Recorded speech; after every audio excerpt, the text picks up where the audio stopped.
Crédit Coopératif il y a 23 ans de cela. Donc j'ai commencé au centre d'affaires d'Alésia dans le 14e comme agent administratif au guichet. Ensuite, j'ai eu mon deuxième enfant, donc j'ai pris un congé maternité d'un an à peu près. J'ai voulu me rapprocher de mon domicile, donc j'ai souhaité en fait être mutée à l'agence de Créteil.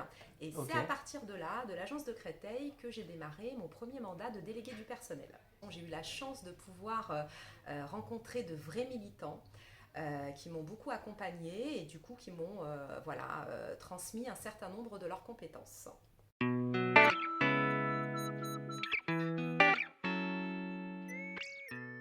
Eh ben, écoute, la fonction, c'est très vaste.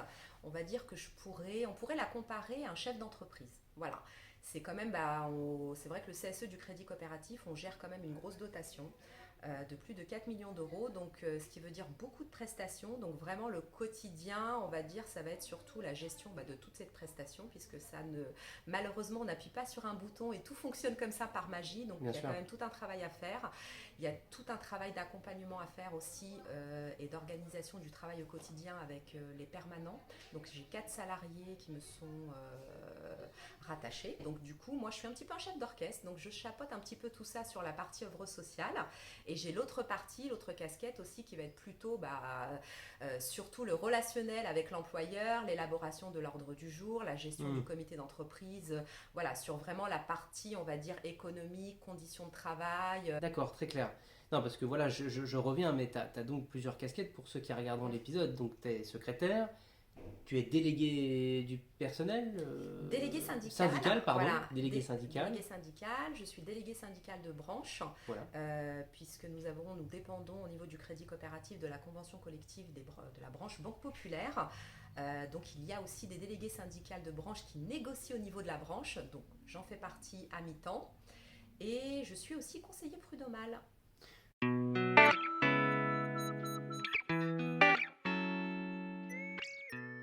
C'est combien, pardon? 1800 salariés, 1800 salariés. Ouais, ouais, donc voilà. éparpillés C'est sur toute la France, hein. sur toute la France. Ouais.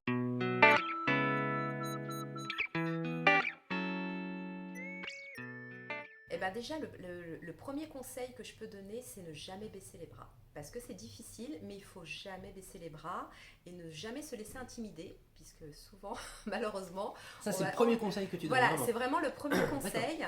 Et après, c'est vrai qu'il faut quand même avoir une très bonne organisation. Donc là, je pense que vraiment la première des grandes qualités, c'est ça, parce que du coup, c'est un poste qui est quand même assez vaste et multitâche.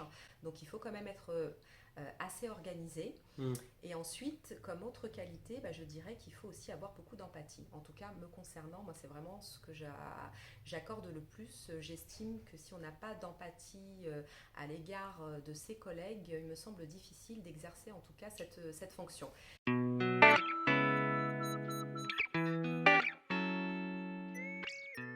C'est primordial pour moi, Benoît. C'est primordial, c'est la base de tout, c'est la communication. Puisque si on ne communique pas correctement, les salariés ne savent pas ce qu'on fait au CSE. Voilà, et si on veut justement remplir aussi nos prestations, nos voyages, nos locations, il faut communiquer. Hmm. Si on veut justement informer également les salariés qu'il y a des référents harcèlement moral, des référents harcèlement sexuel, que le CSE, on s'occupe également de faire remonter toutes les réclamations individuelles et collectives. Tout ça, s'il n'y a pas de communication, le salarié, il ne peut pas le savoir. C'est Énorme. un pilier énorme et c'est le gros de mon travail en tout cas, c'est la communication. Et comme tu dis, il y a eu le avant et le après Covid. Forcément, on a tous dû s'adapter à une communication. C'est vrai qu'il y a quelques années, on était plus sur de la communication papier. Voilà, on a dû Comme s'adapter. tout. Voilà. Voilà, aller plutôt sur les réseaux sociaux, faire plutôt de la communication numérique et c'est le gros de notre travail. Et pour moi, c'est vraiment essentiel. J'ai une petite anecdote. Écoute, comme je te disais, donc quand j'ai démarré comme représentante du personnel, j'étais dans une organisation syndicale. Donc ensuite, en 2013, ça ne nous convenait pas, donc on a décidé en fait de créer notre propre syndicat autonome, donc l'UNSA. Ok. Et du coup, lorsqu'on a créé notre syndicat, on s'est retrouvé du jour au lendemain sans local syndical pour pouvoir travailler. Donc c'était ici, au siège à Nanterre.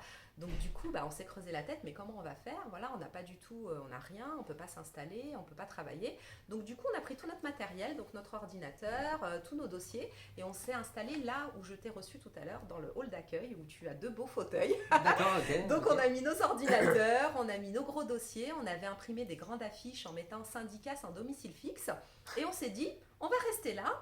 Et puis, au moins, on sera, nous qui adorons la proximité avec les salariés, au moins tout le monde va pouvoir nous voir et on va pouvoir échanger avec tout le monde. Il n'y a pas mieux que le hall d'accueil. Voilà, donc c'était assez drôle parce qu'effectivement, c'est ce qui s'est passé. Donc du coup, chaque salarié qui entre au siège, mais qu'est-ce que vous faites là? Qu'est-ce qui se passe?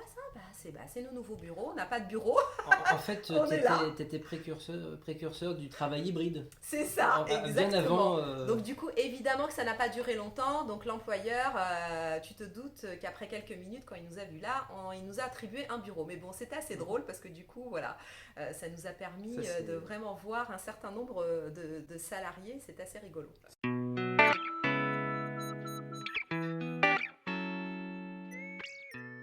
Donc on a prévu, nous, notre Noël au musée des Arts Forains. Sympa. Voilà, donc le 17 décembre au musée des Arts Forains. À Bercy. À Bercy, exactement. Donc il va y avoir pas mal de petites prestations avec évidemment un invité, une guest star, le Père Noël pour les enfants. Voilà, excellent. Donc nous on a déjà prévu notre manifestation pour Noël et on a déjà lancé les réservations. Et c'est une première. On l'avait déjà fait il y a quelques années. D'accord. L'année dernière c'était le parc Astérix et donc cette année ça sera le musée des Arts Forains.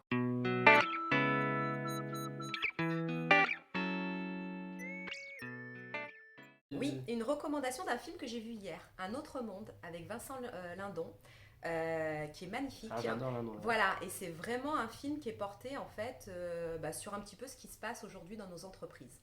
Et c'est un film qui m'a beaucoup marqué, et je l'ai vu hier, qui m'a été recommandé et que je recommande à tout le monde, qui s'appelle Un autre monde avec Sandrine Kimberlin et Vincent Lindon. Eh ben, merci pour ce petit teasing de fin d'année. Merci d'avoir accepté l'invitation. Voilà.